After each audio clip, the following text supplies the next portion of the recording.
guys! I wanted to show you the setup of my B6 Leuchtturm monthly planner, which I use to keep track of everything planner related in my life. I call it the Planner Planner. I showed you this briefly on my 2020 lineup video, but I wanted to go more in depth here. So I have this inside a cover which I got from the shop Hello Happiness Co on Etsy. I'll link it down below. This was a custom cover because the Leuchtturm B6 is actually a B6 plus, so it's a couple of millimeters taller than the standard B6, which means that standard B6 covers won't fit it. And I love this cover because it has llamas and succulents, so it's perfectly planner themed. And the pen that I use with it is a Lamy Studio. I also have a whole bunch of planner themed charms. Some of them are planners. There's a teapot and a coffee cup and a succulent. So the whole thing is just perfectly planner related. And then in here I have this jelly pouch where I keep some little scissors from the Hobonichi shop and a Starbucks card for cutting washi and some coupons that I get from Etsy shops. And here we have the Planner Planner itself. So this is a vinyl decal, and then this was embossed at PlannerCon Europe where I bought the planner. So I covered the inside in stickers that are all planner themed. These are all from Happy Planner value packs. And then I have some jelly and some vellum. And then this is the title page. And then some more planner themed stickers here. And some more planner theme stickers. So basically my goal with this planner was just to make it my happy place, and it's everything planner related. So I put all of my plans relating to planners, my video schedule, my wish list, my planner purchases, and also musings and notes and lists and everything to do with planners in here. And I really like that because planning, as you might have guessed, is my main hobby. And so I don't actually need this on a daily basis. It's just like a fun place. So it's kind of like a combination between a planner and a journal on a single subject. And I really like that because I know that anything to do with planners will go here. So here's some more jelly. And here's some vellum that says planner. So this was a custom order where it has the hearts and then you can select the word that you want, and you know, it could be a name or any word that you want, so I just put in planner. This is from an Etsy shop, which I'll leave linked down below. And someone was asking me how I get the vellum and jelly in here, and it's really simple. I just put it in with washi. I cut these down to the right size. They were originally A5, and I just cut them down to the size of the Leuchtturm, and then just tape them in with washi, and they stay there and they fit absolutely perfectly. Sometimes it's a little bit uneven, but it doesn't really matter that much, and that's how I do it. So I'm using the yearly spread just to note when I change my fountain pen. That's usually what I do with the yearly spreads in most of my planners, actually. And I've decorated 2019 with some stickers, and then I think I'll do the same with 2020.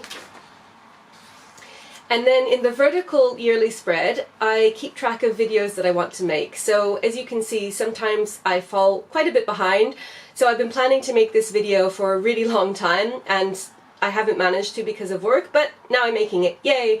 So this is just a nice clean spread where I can easily see when I'm expecting or hoping to make my upcoming videos, and I'll just do that for the rest of the year. And I'll decorate a little bit when I turn over to the next spread. I'm not using these for anything international holidays and this project plan. I could potentially use this for something planner related, but I just haven't needed it for anything, so I'm leaving it blank. And then in the monthly spread, this is where I really do the heart of the planner planning, I guess. Because it's a single subject planner, I don't need to put a lot in the monthly spreads, but I actually quite like that because that means that it's very easy to see whatever I have to do. So what I put in here is anything to do with planners. And because this is my hobby planner, I don't feel anxiety about forgetting to check this, because if there's anything really important that I don't want to miss, like say when, you know, tickets for a planner event are going on sale or something, and I want to be sure to be there at the right time. Or if the Happy Planner is having a launch or something and I want to be there at the right time and not forget it, then I'll put it in my Hobonichi Cousin, which is my main planner, just so that I don't forget. But because this is fun, I enjoy checking it, and so generally I remember to check it, every few days at least. So I put in things like when I've had a Hobonichi or any other kind of order dispatch, when there's an upcoming launch, say, of the Happy Planner or any other website, when I have a charm arriving, if I get a notice from Parcel Force or the post office saying that it's going to be delivered on a particular day, then I'll put it in here. And also what I want to do in terms of things like when I'm going to set up a new planner, or when I'm going to do something like decorate my fat hobo, for example. So I put in all kinds of things related to planners, and then I also put in some trackers here at one point. This was kind of a failed experiment. I thought I'd use these Happy Planner tracking stickers to remind me to check if the dates for PlannerCon Europe are coming out. I'm still eagerly awaiting the announcement of when PlannerCon Europe 2020 is going to be happening. And then I started putting in reminders of when to make videos as well, or when a video is going live in a case where I'd scheduled a video. And on the side here, where it has your kind of weekly roundup, I just put in a reminder to check PlannerCon Europe, because that hasn't been announced yet. Go Wild, I was hoping to be able to go to, because I was going to visit my mother in California around the same time, and I thought I'd combine it. But then I couldn't do it because of work commitments, which was really sad. So this is actually a sore point here, because I was waiting and waiting for the tickets to go on sale, and I was going to try to get one, and then before it happened I realized I wasn't going to be able to be in California at that time, so that's very sad. But I still have that as a goal for future. 2021, I'm hoping to be able to Go Wild, wherever it may be. And then obviously I put in the spring launch for the Hobonichis when I ordered my cousin, and I also ordered the Ochitsuke cover, which I'm really excited about for the A6. And now we're in February, so I have some things like my Hobo order arrived miraculously quickly, and I just have to pay the customs charges so it can be delivered. And then I have noted down when the Happy Planner spring launch happens, and then the big Mambi reveal, which is something of a secret. I don't know what that is, and I'm really curious. And this is a bookmark that I got as a freebie in a Catspresso order, and I kept it because it seems perfectly themed for a planner, so I just keep that in my monthly. And then I decorate these monthlies month by month, so the rest of them are blank. I haven't put anything in the index here, so this is a monthly planner that has all of the monthlies up at the front, which is how I like it, and then it has an index spread, and then it has dot grid pages for the rest of it, and they're numbered, and you get 138 pages. So this is perfect for me for a planner, because I don't need a weekly for this. The monthly is enough, and then for the rest of it I really like having the dot grids, because it just lets me make lists or journal or do whatever I want to do on it. So it's like the Hobonichi Day Free, really. But I like having this because I think the B6 size is just perfect. I always feel like the A6 is a bit too small and the A5 would be too big for this, so I really like the B6. So I might fill in some of these index pages later, but for the moment I don't feel like I really need to, so that they're just blank. And then I've got some more jelly and some more vellum. These all came from a UK Etsy shop called HR Handmade, which I'll link down below as well. And then I have 2 pages of orders, so I know this is a lot of orders. This is since I started this planner in the middle of October 2019. A lot of them are for small things like these charms or jelly or vellum, but I just put everything in here. I put in the date when I ordered it, and then I tick off when it was dispatched and then when it arrived. And what I'm trying to do here is keep track of everything that I order so that I can assess how much of a success it was and how much I like it, and that's how I decide whether or not I'm ordering too much stuff. Basically, if I order something and then I turn out not to like it or not to have a use for it, then it's kind of a sign to me that I need to monitor a bit more what I'm ordering. But everything that I've ordered since I started keeping this log has been a huge success, and I'm using all of it and I love all of it, so that's pretty good, and I'm feeling like that is kind of keeping things in a good state in terms of planner orders. And then I also have a wish list here, and so this is where I put things that I'm kind of thinking about, but I want to be careful that I definitely have decided that I have a use for them and that I definitely want them before I order them. And then I also list things that I'm thinking of ordering from a launch that's been announced but that hasn't opened yet. So like say the last Happy Planner launch, I listed here all the things that I was thinking that I wanted. And then if I actually order them, they move on to this list. So in terms of spacing, I'm just making spreads for things as they come up, and then when they fill up, I'll make another spread for them later on in the book. So for example, it's now February, and this order list has just filled up, the 2-page spread. So I've made a new 2-page spread here and here.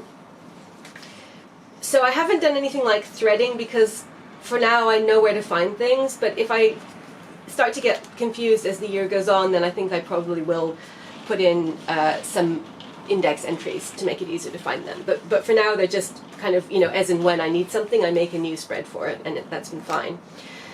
Then I have all kinds of musings and lists and thoughts. So here's a planner lineup.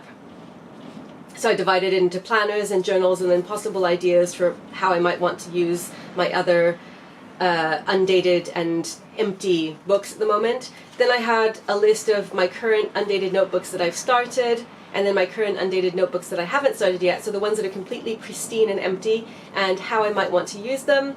A lot of thoughts about how to use planners that I'm not using at the moment. And then I've got like some orders, some thoughts about things that are on the wish list that I can't decide about yet and whether or not I actually want to order them.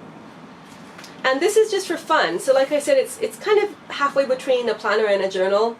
And I really like that because everything planner related is in one place. And somehow my brain seems to work like that. It likes having everything about a single subject in one place. So I have my work planner, as you know, I have my personal planner, and then I like having everything else divided into subjects so that I know where to find everything on that topic, and somehow that seems to work for me. Possible uses for another couple of planners that I have that I haven't started yet. So a lot of it is like, it's kind of based around that.